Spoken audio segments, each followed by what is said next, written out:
কিন্তু এইভাবে যে ঘুরিয়ে তাদের কাছ থেকে আরেক লুট চলছে, আইনজীবীদের একাংশ নিচ্ছেন, তার বিচার কে করবে? যদি প্রমাণ না করতে পারে তাহলে কিন্তু অতগুলো থাপ্পড় ওনার গালে পড়বে। দিয়েছিল এরা যোগ্য বলে চাকরি দাবি করে, যখন রাজ্য সরকার চাকরিটা দিয়েছে তাদেরকেই আবার জটিলতায় এদের কেরিয়ারে সর্বনাশ করতে গেছেন। সেইটা যখন এরা প্রতিবাদ করছে, এদের গায়ে লাগছে পাড়ার চালানার গুন্ডার মতো আচরণ করছে। এই কুণাল ঘোষ ঠিক করে দেবে পশ্চিমবাংলায় কে যোগ্য কে অযোগ্য। যদি কোনো যোগ্য ক্যান্ডিডেট ওনার কাছে গিয়েও থাকে, কুণাল ঘোষের কাছে যাওয়ার জন্য তো সে আরো বেশি অযোগ্য প্রমাণ নেই। কুণাল ঘোষ তো নিজে প্রেস স্টেটমেন্ট দিয়ে এটা প্রমাণ করে দিল যে এটা উনি করেছে। কুণাল ঘোষ তো বলছে যে আপনারা নাকি টাকা নিয়েছেন যারা যোগ্য চাকরি। দেখুন, আমি টাকা নিয়েছি এটা যদি প্রমাণ করতে পারে তাহলে আমি বুঝবো, আর যদি না প্রমাণ করতে পারে তাহলে যত টাকা কুণাল ঘোষ বলছেন ততগুলো থাপ্পড় ওনার গালে খেতে হবে। এটা কুণাল ঘোষ বলছে আমি টাকা নিয়েছি, আমি বিক্রম ব্যানার্জি টাকা নিয়েছি যদি প্রমাণ করতে পারে, আর যদি না পারে, যদি প্রমাণ না করতে পারে তাহলে কিন্তু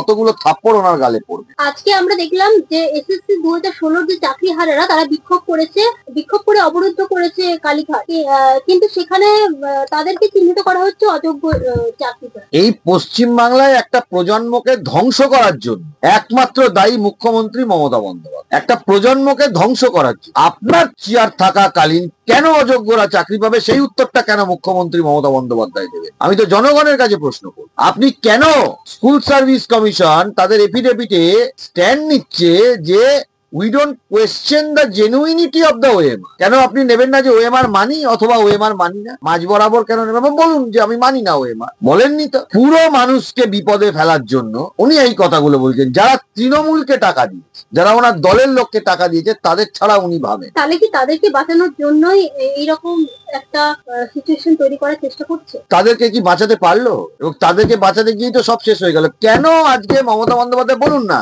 যে সিবিআই এর দেওয়া ওএমআর, মানুষ তো সিবিআই এর বিরুদ্ধে প্রচুর কথা বলেন, সিবিআই এর বিরুদ্ধে বলতে বলতে দুনিয়া শেষ করে দেন। বলুন না যে সিবিআই এর দেওয়া ওএমআর মানি না। সরকারি ভাবে বলতে হবে, ওই পাবলিকের সামনে, জনগণের সামনে ব্রিগেডে বললে কোনো লাভ। দেখলাম সেদিনকে চাকরি প্রার্থীর একটা দল যারা নিজেদেরকে যোগ্য চাকরি শিক্ষার্থী বলে দাবি করছেন, তারা কিন্তু এসে হাইকোর্ট চত্বর বিক্ষোভ করেছিল। হাইকোর্ট চত্বরে যথারীতি বিক্ষোভ করেছিল, আইনজীবীদের উদ্দেশ্যে ভাড়ও ছুড়েছিল।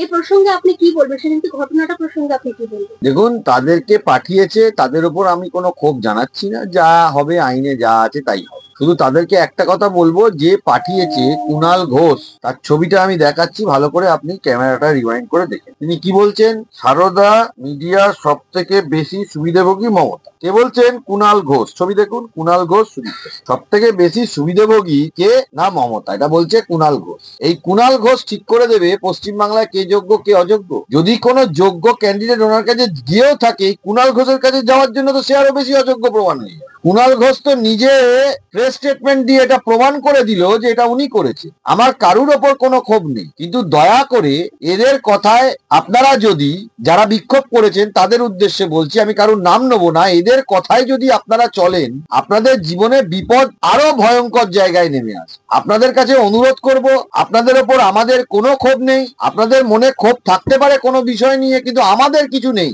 আদালতে মামলা হবে, এক পক্ষ জিতবে, এক পক্ষ হারবে, আবার এক পক্ষ ডিভিশন বেঞ্চে যাবে, এক পক্ষ সুপ্রিম কোর্টে যাবে। এটা একটা প্রসেস, এটা চলবে, এটা ভারতের বিচার ব্যবস্থা সিস্টেম। কিন্তু এই কুণাল ঘোষ যদি ঠিক করে দেয়, কুণাল, সারদা মিডিয়ায় সব থেকে বেশি সুবিধাভোগী মমতা, কুণাল ঘোষ, তিনি যদি হাইকোর্টে আসেন, তাকে আমি এইটা দেখাবো। তিনি তো বলেছিলেন হাইকোর্ট অভিযানে আসবেন, তাকে আমি এইটা দেখাবো। তার ছবিও আছে, সমস্ত কিছু আছে, আপনাদের সংবাদ মাধ্যমের কাছেও আছে। পশ্চিমবাংলায় যদি কুণাল ঘোষ ঠিক করে দেয় কে সুবিধে ভোগ করবে, কে জেনুইন, কে টেন্টেড, এটা যদি কুণাল ঘোষ ঠিক করে দেয়।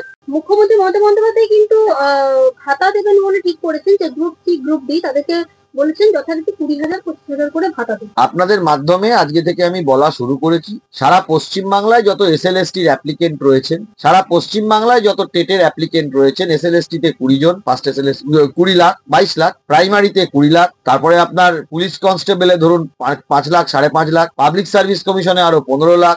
সবাই যাদের কাছে অ্যাডমিট কার্ড আছে, সবাই দাবি করুন যে সবাইকে ভাতা দিতে।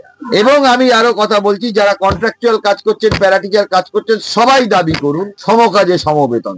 মমতা ব্যানার্জির কাছে দাবি করুন। এবং এই দাবি আপনারা 1 মে প্রত্যেকের মোবাইলে, ফেসবুকে, ইনস্টাগ্রামে, হোয়াটসঅ্যাপে লিখে শেয়ার করুন, যাতে এই লেখা নবান্ন অবধি পৌঁছয়। 1 মে প্রত্যেকে ঘরে ঘরে এই দাবি তুলুন। হোয়াটসঅ্যাপ, ফেসবুক, ইনস্টাগ্রাম, প্রত্যেকটা সোশ্যাল মিডিয়া প্ল্যাটফর্মে দাবি তুলুন। প্রত্যেককে ভাতা দিতে হবে। কেন যারা শুধু অযোগ্য ভাতা পাবে আর বাকিরা ভাতা পাবে না? সারা পশ্চিমবাংলা ব্যাপী এটার দাবি তুলুন। অঙ্গনওয়াড়ি কর্মী 7,000-8,000 টাকা মাইনে পান, কন্ট্রাকচুয়াল।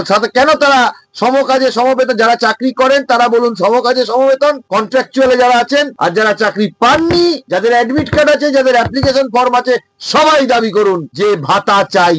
মোবাইলে লিখে, ফেসবুকে দিয়ে ওইটা শেয়ার করুন। শেয়ারটা যেন মুখ্যমন্ত্রী মমতা বন্দ্যোপাধ্যায় অবধি পৌঁছয়।